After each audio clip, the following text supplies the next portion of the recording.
وبسم الله ومحمد الله ومصلي ومسلم أما بعد فأعوذ بالله من الشيطان الرجيم بسم الله الرحمن الرحيم وإذا سمعوا ما أنزل إلى الرسول ترى أعينهم تفيض من الدم۔ آج 7ویں پارے کا خلاصہ بیان کیا جائے گا۔ چھٹے پارے کے آخر میں فرمایا تھا کہ نصارہ بنسبت یہود اور مشرکین کے مسلمانوں کے لیے نرم گوشہ رکھتے ہیں۔ اس آیت میں حبشہ کے نصارہ کا ذکر ہے۔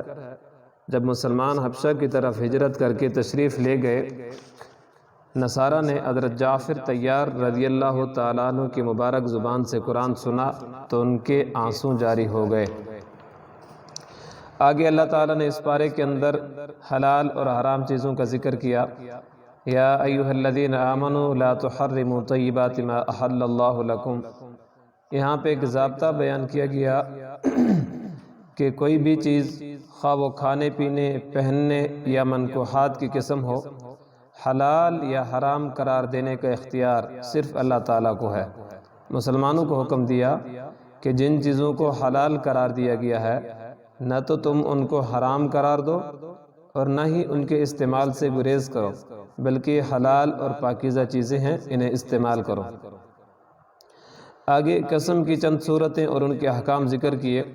لا یؤاخذکم اللہ باللغو فی ایمانکم۔ قسم کی 3 قسمیں ہیں، یمین لغو، یمین غموس اور یمین منعقدہ۔ کسی کام کے ہونے یا نہ ہونے کے بارے میں اپنے خیال کے مطابق سچی قسم کھائے اور واقع میں وہ غلط ہو، اس کو یمین لغو کہتے ہیں۔ اس پر نہ کفارہ ہے نہ گناہ۔ اگر کسی گزشتہ کام پر جان بوجھ کر جھوٹی قسم کھائے، اس کو یمین غموس کہتے ہیں۔ یہ سخت گناہ ہے، توبہ اور استغفار کرے، البتہ اس کا کفارہ نہیں۔ تیسری قسم آئندہ زمانے میں کسی کام کے کرنے یا نہ کرنے کی قسم کھائے، اس کو یمین منعقدہ کہتے ہیں۔ اس قسم کو توڑنے پر کفارہ واجب ہوتا ہے، جو یہ ہے کہ 10 مسکینوں کو درمیانے درجے کا کھانا کھلائے، یا 10 مسکینوں کو کپڑے پہنائے، یا ایک غلام آزاد کرے۔ اگر ان تینوں پر قادر نہیں تو پھر لگاتار 3 روزے رکھے۔ آگے اللہ تعالیٰ نے حرام چیزوں کا ذکر کیا۔ یا ایھا الذین آمنوا انما الخمر والمیسر والانصاب والازلام رجس من عمل الشیطان۔ اس آیت میں اللہ تعالیٰ نے 4 چیزیں، شراب، جوا، بت اور جوے کی تیروں کی حرمت کو بیان کر کے انہیں گندا اور شیطانی عمل قرار دیا ہے۔ ان سے بچنے ہی میں کامیابی ہے۔ یہ چیزیں ایسی ہیں جن کے ذریعے شیطان ایمان والوں میں بغض اور عداوت ڈالنا چاہتا ہے، اور ان کے ذریعے اللہ کے ذکر اور نماز سے روکنا چاہتا ہے۔ آگے اللہ تعالیٰ نے احرام کی حالت میں شکار کرنے کا حکم بیان کیا ہے کہ محرم کے لیے حالت احرام میں خشکی کا شکار کرنا جائز نہیں، خواہ شکار معقول اللحم ہو یا غیر معقول اللحم، یعنی جس کا گوشت کھایا جاتا ہو یا نہ کھایا جاتا ہو۔ البتہ سمندری اور دریائی جانوروں کا شکار حالت احرام میں جائز ہے، جیسے مچھلی وغیرہ۔ آگے اللہ تعالیٰ نے بے فائدہ سوال کرنے سے منع کیا۔ یا ایھا الذین آمنوا لا تسألوا عن اشیاء ان تبد لکم تسؤکم۔ بعض لوگوں کو خواہ مخواہ سوال کرنے کا شوق ہوتا ہے۔ اس آیت میں ان کو سمجھایا گیا ہے کہ اس طرح کے سوالات نہ کریں جن کے نتیجے میں ان پر کوئی مشکل آ جائے۔ ایک صحابی نے اللہ کے نبی صلی اللہ علیہ وسلم سے سوال کیا کہ حج ہر سال فرض ہے؟ نبی کریم صلی اللہ علیہ وسلم خاموش رہے۔ جب انہوں نے تیسری مرتبہ پوچھا تو اللہ کے نبی نے فرمایا، اگر میں ہاں میں جواب دے دیتا تو حج ہر سال فرض ہو جاتا اور پھر تم اس کو پورا نہ کر سکتے۔ پھر آگے اللہ تعالیٰ نے مشرکانہ رسوم کی تردید کی ہے۔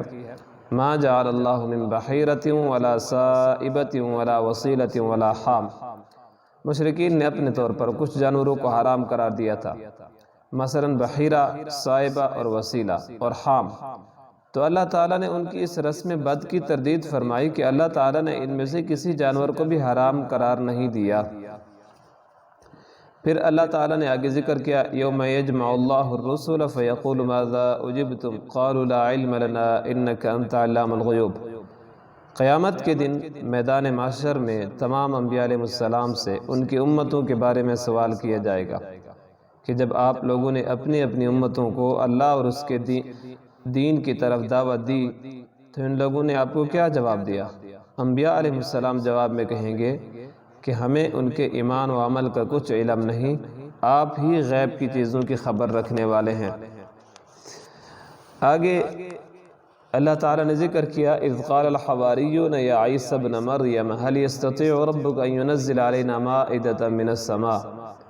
مائدہ یعنی دسترخوان کا ذکر ہے۔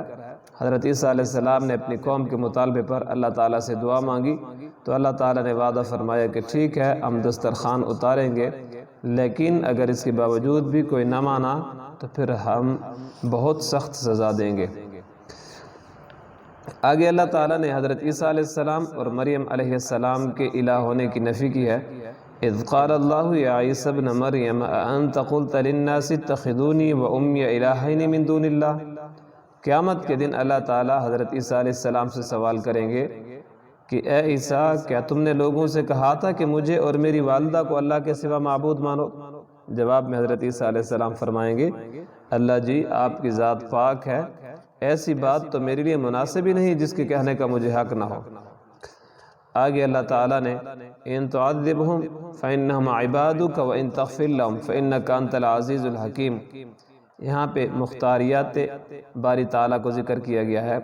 قیامت کے دن حضرت عیسیٰ علیہ السلام اللہ تعالیٰ سے عرض کریں گے کہ میں نے تو انہیں آپ کی عبادت کا حکم دیا تھا، اگر انہوں نے نافرمانی اور سرکشی کی ہے اے اللہ آپ کو اختیار ہے کہ اگر آپ عذاب دینا چاہیں تو یہ آپ کے بندے ہیں، آپ ان کو عذاب دینے پر قادر ہیں، اور اگر آپ معاف کرنا چاہیں تو آپ غالب ہیں اور معاف کرنے کی حکمتیں بھی جانتے ہیں۔ آگے اللہ تعالیٰ نے اس چیز کو ذکر کیا ہے کہ نجات سچ میں ہے۔ قال اللہ ھذا یوم ینفع الصادقین صدقہم۔ اس دن اللہ تعالیٰ فرمائیں گے کہ عیسیٰ یہ وہ دن ہے جہاں ہر شخص کی سچائی ہی کام آئے گی، سچوں کو نجات ملے گی اور جھوٹے تباہ ہو جائیں گے۔ اللہ تعالیٰ ہمیں سچائی کا ساتھ دینے کی توفیق عطا فرمائے اور جھوٹ سے بچنے کی توفیق دے۔ آگے سورۃ انعام شروع ہوتی ہے۔ انعام مویشیوں کو کہتے ہیں۔ چونکہ اس صورت میں مویشیوں کا ذکر ہے اس لیے اس پوری صورت کا نام ہی سورۃ الانعام رکھ دیا گیا ہے۔ اس صورت میں اللہ تعالیٰ کی توحید، رسول اکرم صلی اللہ علیہ وسلم اور دیگر انبیاء علیہ السلام کی رسالت، قیامت اور قدرت باری تعالیٰ کے دلائل بیان کیے گئے ہیں، اور اس کے ساتھ ساتھ مشرکین کے غلط عقائد اور نظریات کی بھی تردید کی گئی ہے۔ مشرکین سے سوال کیا یوم نحشرہم جمیعا ثم نقول للذین اشرکوا این شرکاءکم الذین کنتم تزعمون۔ قیامت کے دن جب مشرکین اللہ تعالیٰ کے سامنے ہوں گے، ایک عرصے کے بعد اللہ تعالیٰ ان سے پوچھیں گے کہ کہاں ہیں وہ تمہارے شریک جن کو تم ہمارا شریک اور اپنا حاجت روا مشکل کشا سمجھتے تھے، جن کے گن گاتے تھے اور اپنی جان و مال ان پر قربان کرتے تھے۔ اگلی آیت میں ہے کہ مشرکین بڑے غور کے بعد جواب دیں گے کہ اللہ کی قسم ہم مشرک نہیں تھے۔ اس وقت اللہ تعالیٰ ان کے منہ پر مہر لگا دیں گے، ان کے ہاتھ، پاؤں اور دیگر اعضاء ان کے خلاف گواہی دیں گے۔ آگے اللہ تعالیٰ نے قد خسر الذین کذبوا بلقاء اللہ حتی اذا جاءتهم الساعة بغتة قالوا یا حسرتنا علی ما فرطنا فیہا۔ مجرمین کی تمنا کو ذکر کیا ہے۔ تین بنیادی عقائد میں سے تیسرے عقیدہ آخرت کو بیان کیا کہ جس وقت مجرمین کو جہنم کے کنارے پر کھڑا کیا جائے گا، جہنم کے ہولناکی اور سختی کو دیکھ کر وہ اس وقت تمنا کریں گے کاش ہم پھر دنیا میں واپس ہو جاتے تو ہم احکامات کی تکذیب نہ کرتے اور مومن ہو کر لوٹتے۔ بالفرض اگر ان کو دنیا میں بھیج بھی دیا جائے تو وہ اپنی اس بات کو بھول جائیں گے اور وہی کریں گے جو انہوں نے پہلے کیا۔ آگے اللہ تعالیٰ نے اہل باطل کی مجلس میں بیٹھنے سے بچنے کی تاکید کی ہے۔ وَإِذَا رَأَيْتَ الَّذِينَ يَخُوضُونَ فِي آيَاتِنَا فَأَعْرِضْ عَنْهُمْ حَتَّى يَخُوضُوا فِي حَدِيثٍ غَيْرِهِ۔ یہاں اللہ تعالیٰ نے نبی کریم صلی اللہ علیہ وسلم کو حکم دیا کہ جب اہل باطل اللہ کی آیات میں لہو لعب اور استہزاء کرنے کے لیے دخل اندازی کریں تو آپ ان سے مبارک چہرہ پھیر لیں۔ یہاں اگرچہ بظاہر خطاب آپ صلی اللہ علیہ وسلم کو ہے لیکن مراد عام ہے، یعنی امت بھی شامل ہے کہ جاہل لوگوں کے ساتھ اور باطل لوگوں کے ساتھ نہیں بیٹھنا۔ آگے اللہ تعالیٰ نے ذکر کیا وَإِذْ قَالَ إِبْرَاهِيمُ لِأَبِيهِ آزَرَ أَتَتَّخِذُ أَصْنَامًا آلِهَةً إِنِّي أَرَاكَ وَقَوْمَكَ فِي ضَلَالٍ مُبِينٍ۔ یہاں کئی آیت میں امام الموحدین حضرت ابراہیم علیہ السلام کی توحید اور آپ علیہ السلام کے والد اور قوم کی بت پرستی کی تردید کا ذکر ہے۔ والد بت بناتے ہیں اور بیٹا دین کی دعوت دے رہا ہے، باپ مشرک بناتا ہے اور بیٹا توحیدی بناتا ہے۔ حضرت ابراہیم علیہ السلام نے فرمایا، ابا جی آپ اور آپ کی قوم دونوں گمراہی پر ہیں، میں آپ کو دعوت دیتا ہوں خود کو اور قوم کو کفر سے بچائیے۔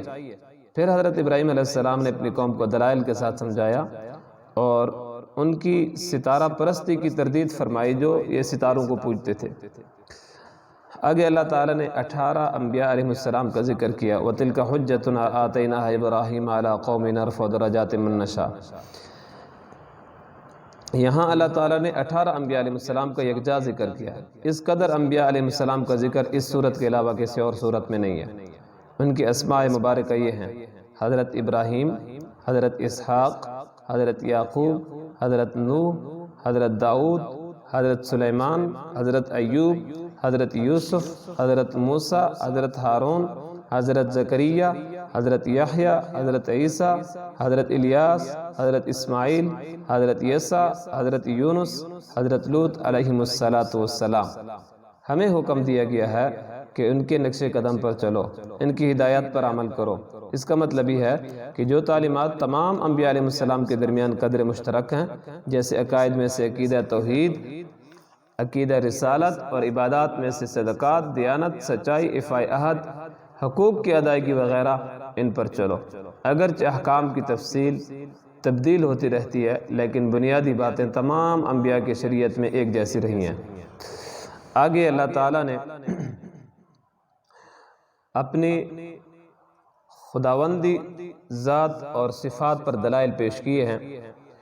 ان اللہ فالق الحب والنوى یخرج الحی من المیت ومخرج المیت من الحی ذالکم اللہ فانا تؤفکون۔ اللہ تعالیٰ نے اپنی ذات اور صفات کا دلائل کے ساتھ تعارف کرایا ہے۔ انسان خود سے اللہ تعالیٰ کی ذات کو سمجھنا چاہے تو اس کے بس میں نہیں، اللہ تعالیٰ کی ذات اور صفات کی معرفت دلائل اور نشانیوں سے حاصل ہوتی ہے۔ اس پارے کے آخر میں اللہ تعالیٰ نے روایت باری تعالیٰ کا ذکر کیا، لا تدرک الابصار وہو یدرک الابصار وہو اللطیف الخبیر۔ تمام اہل سنہ والجماعہ کا عقیدہ ہے کہ اس دنیا میں کوئی جن یا انسان اللہ تعالیٰ کی ذات کو اپنی آنکھوں سے نہیں دیکھ سکتا، یہ ناممکن ہے۔ البتہ عالم آخرت میں اہل جنت کو اللہ تعالیٰ کا دیدار نصیب ہوگا اور وہ اپنی آنکھوں سے اللہ تعالیٰ کی زیارت کریں گے، جو حدیث پاک میں ہے کہ شب معراج میں رسول اللہ صلی اللہ علیہ وسلم کو اللہ تعالیٰ کا دیدار نصیب ہوا۔ یہ قرآن کریم کی اس آیت کے خلاف نہیں ہے، کیونکہ آیت میں اس دنیا میں اللہ تعالیٰ کے دیکھنے کی نفی ہے، جبکہ آپ صلی اللہ علیہ وسلم کو جس مقام پر دیدار ہوا وہ عالم آخرت کہلاتا ہے، عالم دنیا نہیں۔ وآخر دعوانا ان الحمد للہ رب العالمین۔